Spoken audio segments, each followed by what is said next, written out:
السلام علیکم دوستو، میرا نام ہے بلال اور آپ دیکھ رہے ہیں بلال نعمان یوٹیوب چینل۔ کسی بھی ملک کی ترقی اور خوشحالی میں سب سے اہم کردار پڑھی لکھی اور جوان نسل کا ہوتا ہے۔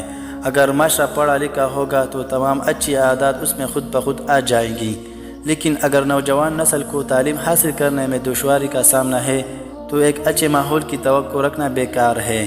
دنیا کے تمام ترقی یافتہ ممالک اپنے تعلیمی نظام کو بہتر بنانے میں لگے ہیں، مگر بدقسمتی سے ہمارے ملک میں باقی تمام شعبوں کی طرح تعلیم کا شعبہ بھی زوال کا شکار ہے۔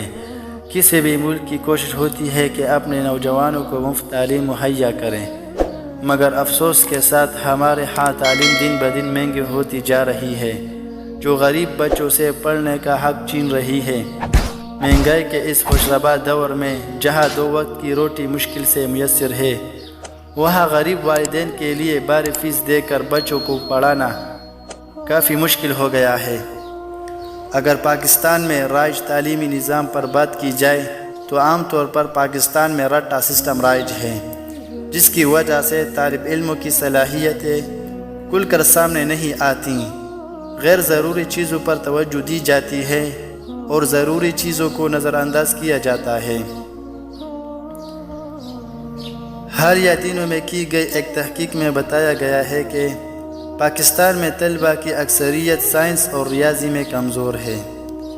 میرے خیال میں اس کی وجہ بنیادی تعلیم کی بجائے نصابی تعلیم پر زور دینا ہے، جو یقیناً طلباء کی صلاحیتوں کو کم کر دیتا ہے۔ اساتذہ کو بھی چاہیے کہ پرانے طریقے چھوڑ کر پڑھائی کے انداز میں جدت لائیں اور سے ہٹ کر طلباء کو مختلف طریقوں سے سکھایا جائے۔